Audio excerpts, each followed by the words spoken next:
Okay, so welcome back to my channel. I am Jason, and this is from Sinn's Perspective Reviews. Okay, this is going to be a recap on Netflix Dracula, Season 1, Episode 3, The Dark Compass.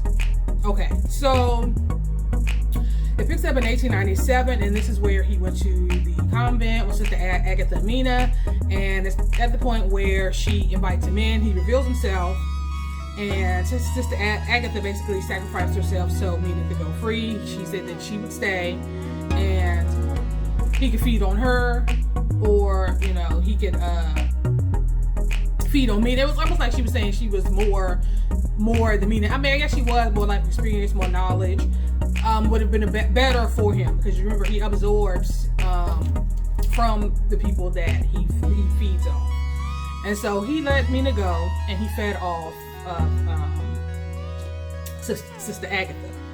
Okay, so we flash forward to this. It's saying 123 years later. Okay, so he went down, that boat went down in 1897, and he appears again in the year of our Lord 2020. Okay, so there's this random house. This woman is in bed asleep, and you can hear footsteps. And so he walks up, but the blinds are open, so the sun is shining in. So he stops, and so she thinks that it's her husband coming in. And so she was like, "Honey, just can you close the blinds?" Because she really wasn't ready to get up yet. He did. He walks closer. She wakes up, and then she's like, "Okay, who the hell are you, and why are you in my house?" And then she basically said, "Did you have to bring Bob home?" Bob is her husband. Apparently, he has an issue with drinking. Sometimes he gets pissy drunk, and she either has to go pick him up, or people have to bring him home. And so, she was like, "Okay, so is he drunk downstairs?" He was like, something like that. And so he's there, so he goes downstairs. So he's sitting downstairs watching on the flat screen, watching the sunrise, and he's just mesmerized by this. She comes down, she's like, "Okay, so where's my husband?" And so she looks over and sees there's kind of a mess in the kitchen, and basically he tells her that her husband is stuffed in the fridge. So she grabs a knife, and at this point, you know, you can hear her husband kind of moving around in there. I think he's now undead, and she now has the knife on him, and he was like basically complimenting her play. She was like, "This is a dump," and he was like, "I never thought there'd be a day where things that, you know, people would consider the wealthy would have would become so ordinary." So he was like fascinated by this, right? And so her ringtone was like Mozart, some song of Mozart. And so he's like listening, because of course he doesn't know what a cell phone is and all like that kind of stuff. And so she answers the call. You hear somebody upstairs running around. It distracts him long enough for her to run out of the house. Obviously he can't follow her because the sun is out. He runs upstairs. Somebody's jumped out the window. They left the cell phone. He picks up the cell phone and somehow miraculously knows how to answer it. And it's Zoe. Zoe is obviously the person who saw him on the beach, and she's basically telling him to get in the box. So she already has like this backhoe that's like tearing down the house, and you know he's, you know, basically she's saying if he doesn't get in the box, they're gonna tear the house down, and the sun is gonna come in and kill him. And so he tells her to meet him around front. So she goes around the front, goes into the house. Why? I don't know. And she's looking for him. Obviously, he's nowhere to be found. She hears the noise coming from the fridge. She opens the fridge. She sees the husband stuffed in this, and it's like one of those tiny fridges that you would see in like somebody's dorm room. He's stuffed in there. Dracula appears. He bites her. And something happens. All of a sudden, he gets sick. He starts throwing up, and eventually he passed out. So they were able to get him into this, whatever this box was. At this point, we don't know what this box looks like. Okay. So then it goes back to when he first arrived. When he first came on to the shores of England, they met him at the beach. There was whole, conversation. He ends up taking the officer's gun and killing her. Somehow he knows how to work that, and then she has this camera. She's recording him. He knows it's a camera, and he's like putting the camera. And he's like, okay. So eventually he turns into a swarm of bats, and he goes away. And so they actually tracks him to this house, which is how they found him. So you find out that Zoe, Sister Agatha, was her great aunt on her father's side. She was very point specific when she pointed that out. And so now we have so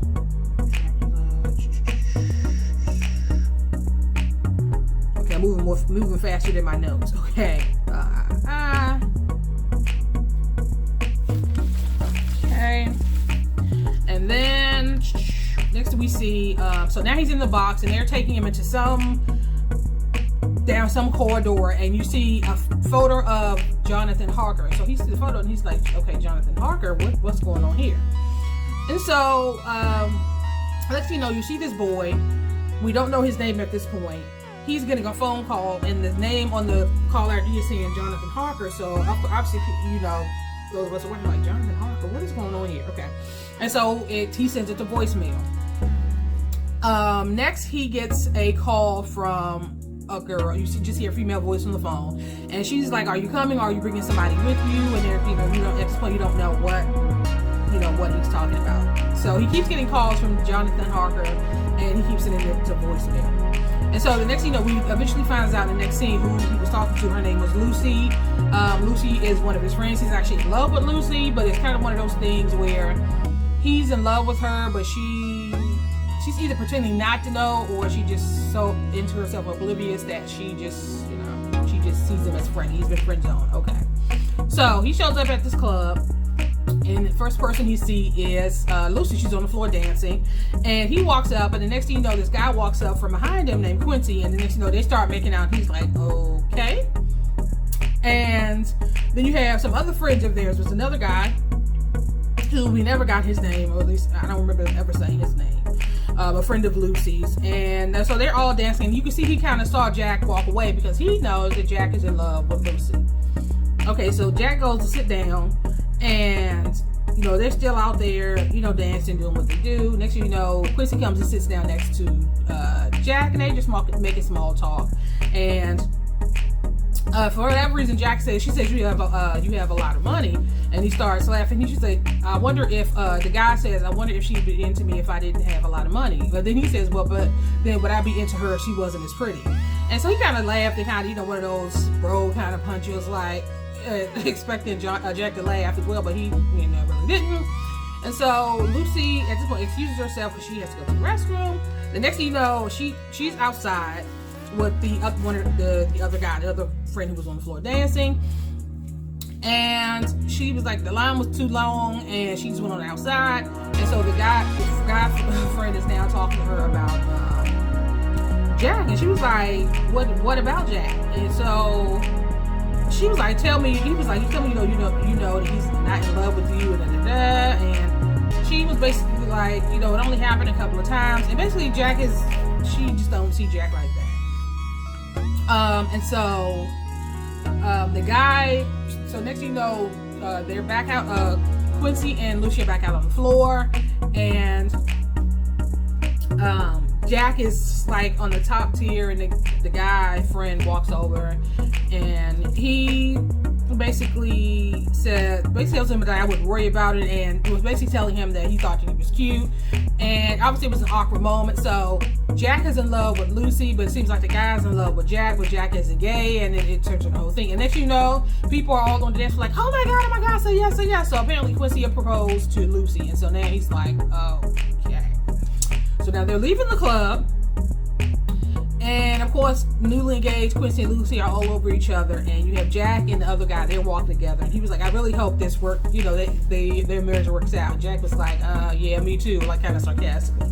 And so he asked Jack if he wanted to go out for a drink. He was like, you know, I can't, I have another appointment. So Jack gets into the back of this car, this black car. So I'm like, oh, who's Jack? What's Jack about? And it seemed like the driver drove forever. It was nighttime. By the time they arrived to their destination, way out in the desert, I don't know where they were, to this castle, it was in the morning. And so he arrives at the Jonathan Harker Foundation. And so the lady was like, we've been trying to call you. And he was like, yeah, I had something else to do. So Jonathan Harker was them calling the foundation. and they basically told him that they had found Dracula. And so this institute was created by Mina and Sister Agatha's, I believe, she said her relatives, to basically honor Jonathan Harker and to basically find out what they can find out about Dracula, to basically rid the world of him, I guess. So he changed, so he, you know, takes him to the room, he changed to his scrubs, and Zoe is actually his mentor. And so he goes into the room where the other people are in the program are there, and the lady's kind of giving a recap of how they found the wreckage and how they found his coffin, and they opened the coffin and they thought that he was dead, but then he is biting one of the officers, and it was just a whole thing. And so she was standing there basically with her hand bandaged up, like, yeah, it was my fault, he bit, you know, I was the person that he bit, which kind of revitalized him, and okay, now we have a whole problem. So I can't really get the understanding of, I guess the interns were basically there so that they can kind of control his feeding, his because so they can kind of control, I mean, I guess that's his feeding, because he's very selective of who he chooses to feed from. And so I guess these people were selected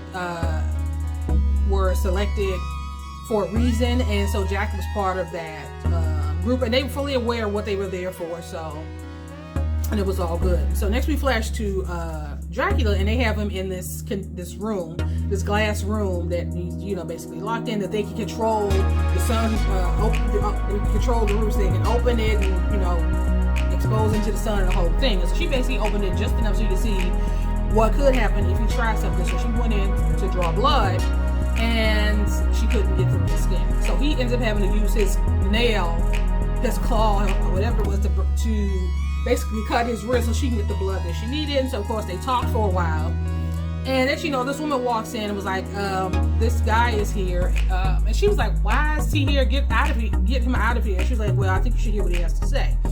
And so he basically introduces himself as Frank. I forget his last name, but he's Dracula's lawyer. So of course Zoe is like, what the hell are you talking about? What lawyer? When did he get a lawyer? And somebody gave him a tablet somehow. He got on the internet, and she was like, who gave him the Wi-Fi code? And he was like, it was my name. So how he even knows what the Wi-Fi code is, and hey, okay, anywho, but it was his name. He was able to get in there, contact this law firm. And it was like, well, when did you guys start representing him? And she said 1890, and the lawyer said 1896, and she was like 1896. And so, yeah, basically, I guess this is the same law firm that Jonathan Harker worked for, that, you know, when he went to his castle to finalize these estate papers. So I guess they were still on retainer all these years, all these centuries later. And so he comes in to get Dracula out, and basically the man tells them that this setup doesn't look legit. I know the last thing you want is the press to be involved, and I know you don't want the authorities to get involved, And so they end up having to let him go. So while he's going through the process of being released, he's in the room where Jack had changed his clothes. So he saw Jack's cell phone. He took Jack's cell phone. So now Jack is in. So now he's in the back of the attorney. The attorney's driving. He's in the back of the car, and he has Jack's phone. And Jack gets a call from Lucy, and Lucy. Dracula answered the phone, and he's telling her that Jack isn't available, and so he finds out where Lucy is, and she's back at this club partying. He walks in, and then it goes dark. Okay, so you have Zoe, who's still going over. Of course, she's pissed that he's gone, and she's kind of going over the conversation that they had. And so she still has the vial of blood that she took from him that they were supposed to test. She still has it in her pocket. And so she drinks it. And so after she drinks it, she goes and has this type of vision or something where she's now back in the castle where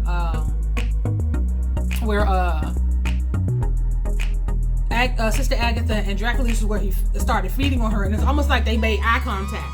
Agatha and Zoe, and she wakes up in the field. She's still just outside of the foundation. So,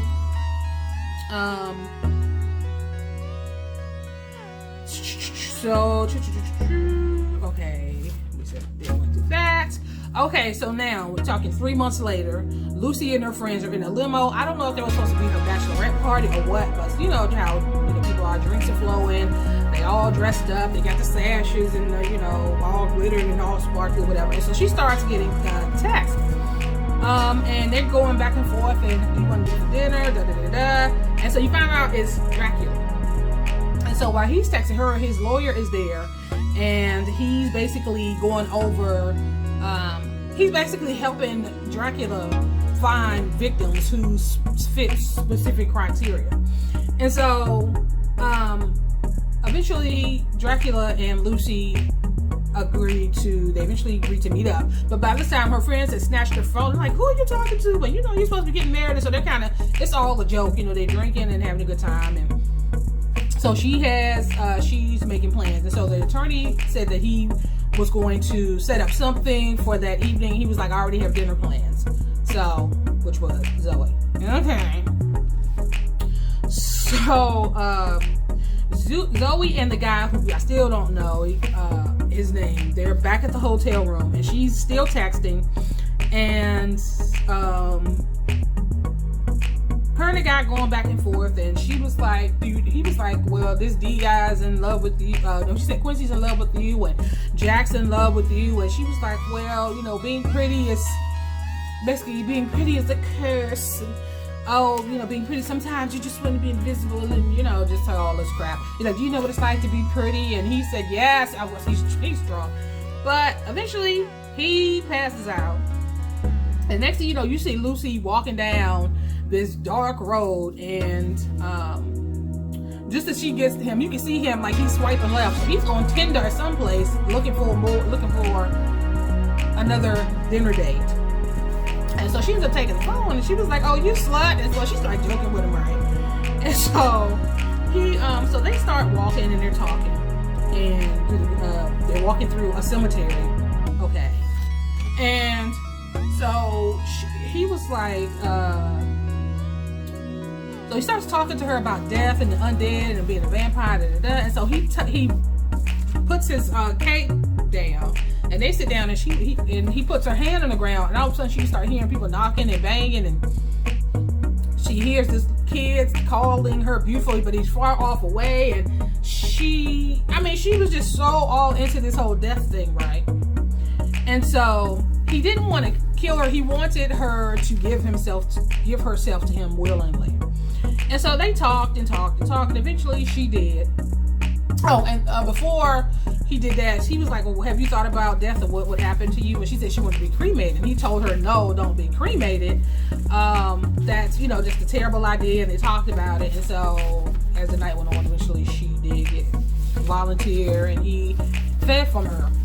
And so by this time, her friend woke up and realized she was gone, and he used her cell phone, some app on her cell phone, to track her, and he tracks her to the cemetery, and she's just laid out there. She wasn't dead at that point. And so the next thing you know, he gets her back to her house. He calls Jack. Jack comes over. They don't know what's going on with her. Jack looks at her neck, and he sees the bite on her neck. So he ends up calling the Jonathan Harker Foundation to talk to Zoe, his mentor, and he finds out that she left. She's not there anymore. So time passes, and eventually she's in the room. She officially wakes up. It's dark at this point, and first thing she do is grab her cell phone, and so she starts texting and about to text, and the next thing you know, she feels something pulling on her blanket, and she's like, what is going on there? And next you know, she hears a kid's voice that was calling her beautiful. Now when they were in the cemetery, she was about to wave to him, and he said, no, don't do that. If you do that, he'll follow you home. And she was like, is that a bad idea? And he said, you really just don't care about anything, do you? And it was so it was like one of the things that attracted him to her or something. I don't know. And so next thing you know, the kid comes up, and he's all decayed and whatnot. So of course at this point she's terrified, and you see Dracula at the window, and of course she has to invite him in. So she invites him in. He ends up killing the kid, and he's talking to her, and then eventually he basically finishes off. So at this point he killed her, or as far as we know, she was dead. And so the next thing we see is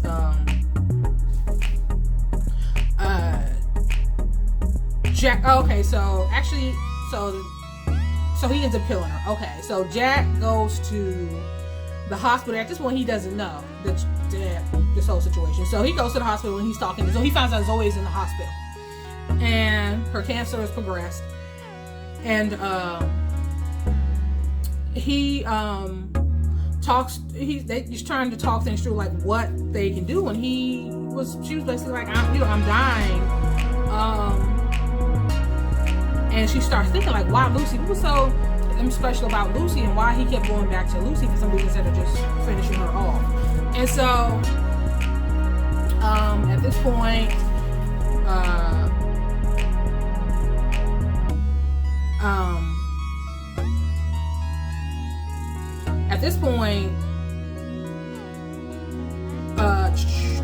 they having Lucy's funeral. And so Lucy's in the box, and she's, screaming, and help you, she's not there. And so they go through the process, and then they stick her in the furnace. And so she's in there burned. I mean, it was, I can't imagine how painful that was. But yeah, so she goes through the process, and they stick her in the oven, and she basically goes through the process of cremating her. And so later on that evening, the morgue attendant hears a noise, and so he goes in to see what is going on. And next thing you know, he sees that the furnace door is open. He was like, well, why would the furnace door be open? The process isn't complete. And so next you know, you hear Lucy, and obviously the attendant's face looks like, what the hell is going on? And then we switch to go back to Zoe. And so Zoe wakes up, and she sees a nun sitting down right, and it's Sister Agatha. And so she was like, well, we have to focus on the things that we know about Dracula. Like, he has to be invited in, and he hates crosses, and of course sunlight. And she was like, what is it about Dracula? And she asked the same question, like, why Lucy? What is it about Lucy? And so, of course, Zoe's like, well, I'm dying, I'm sick, there's nothing that I can do, it's not my problem anymore. And Agatha was like, yeah, it is, because you guys are the one who woke him up. So it is very much your problem. So basically, you need to get your shit together and use whatever energy you have left to try to figure this out. And so, Sister Agatha, and then she kept asking her, who are you? Who are you? She was like, well, who do I look like? She was like, well, you look like me. Like, it should have been obvious, but okay. We want to act like, she was just, her sickness wouldn't allow her to recognize. Okay, whatever. Anywho, I thought I heard something.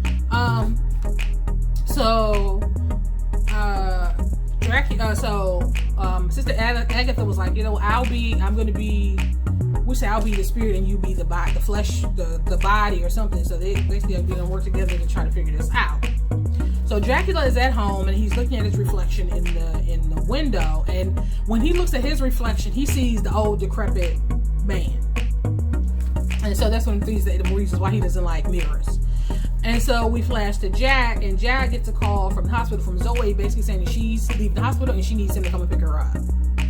So we flash back to the morgue. The morgue attendant is dead, and Lucy is like, oh, I'm so beautiful, and they're going through this whole thing, and she's looking at her reflection, and she looks exactly the same as she did before she passed. And so the lawyer ends up calling Dracula and telling him that the Foundation could be more of a problem than they thought. And while this was going on, Dracula was actually preparing for Zoe to meet him. And so, but he needs to knock at the door. Not Zoe, Lucy to meet him. And so while this conversation goes with this lawyer that's knocking at the door, and it's actually Zoe and Jack. And she was like, it wasn't hard to find you, just trading, back and forth. And so Jack sees the two glasses on his desk, he's like, are you expecting company? And is it Lucy? And so eventually they tell him that Lucy was cremated, and he looks shocked, like, I told her not to do that. Why did she do that? And because he already knew that she was gonna be a hot goddamn mess. And so the next thing you hear, knock at the door, and he tries to prepare Jack, like, she's not gonna look like the Lucy that you know, and the whole thing. And so he's just sitting there confused, and so he opens the door and Lucy walks in. Now remember, Lucy still has in her mind that she still looks exactly the same, because her reflection reflects her looking the young, pretty girl that she was. And so Jack can barely look at her. And so she's kind of like walking around and talking and feeling like how she's so pretty and and how everybody thinks that she's pretty, and how Jack, Jack starts, his eyes started tearing up, and she was like, Jack, why aren't you looking at me? You always like to look at me. And so she said, have you seen yourself? And so she looks at herself, and she's, from the reflection she sees in the glass table, she looks the same. He's like, take a selfie. So they put the phone in front of her, and she's kind of looking around like, what? So she takes a photo of herself, and her true image is revealed. And so she screams and cries and basically have a nervous breakdown. And Dracula was basically like, oh, that's fine.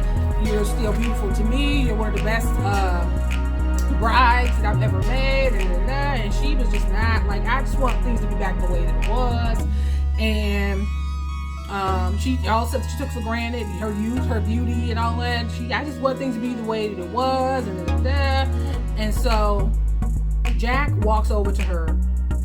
But the thing about it is, which I thought was weird, is that so her reflection is showing her as young and beautiful the way she looked, but then when Dracula was standing next to her and you saw his reflection, you saw him as he was, his younger self. You didn't see the old decrepit monster. So I'm trying to figure out, okay, so Jack decides that, he tells her to kiss me. And so she's like, you don't really want to kiss me. So he had a stake behind his back. So he was basically in his mind was gonna put her out of her misery, but I guess she caught on, and then I think Dracula ended up having to kill her, and of course he was disappointed with that. And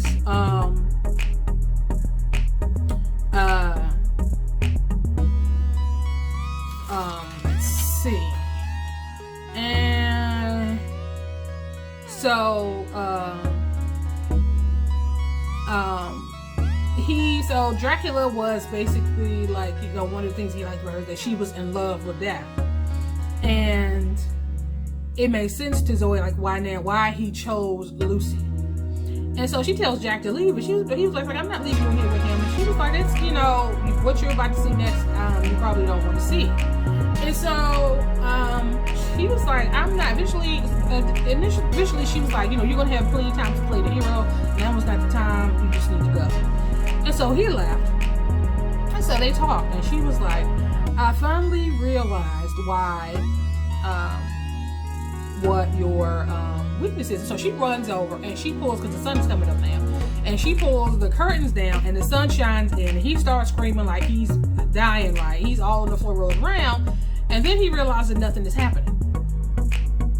She said, it finally made sense to me that all of these things that we think of as, wives' tales, the sun and the cross and not being able to come in unless you're invited in. It's all, she said, it's not so much as a curse as it is a habit. And the one thing that you wish that you could do, and that you're too much of a coward to do, is die. And that's one of the things that attracted him to Lucy, is, like he said, her love of dying. And so, which made sense, because when I think back to the first episode when he was at the convent, remember, at this point, all of his sisters had gone inside, and he was standing outside, and he actually scaled the walls of the convent to get to the room where Jonathan Harker was laying. but nobody actually invited him into the gate. So how did he actually get into the gate to get close enough to the building to scale the building? So I was like, even when that happened, I was like, okay, well, how did he do that? Nobody invited him in. And so if they invited him into the gate, wouldn't that have invited him into the convent? Why would he still need to be invited? It wasn't, you know, okay. And so she was like, I'm finally about to do what you can't do. And so she sits down, and basically she's dying. She was in pain, and she sat down. And he finally came to terms with it. So he stood there for a minute. He watched the sunlight, and he looked at her. And then she know there was like this dream state that she was in where they were making love. And she was like, what is going on here? And so she was like, you're feeding on me, aren't you? And so then you flash back to current times, and he was. She was like, but feeding on me could kill you. And he said, I know. And that's how the season ended. That's how it ended.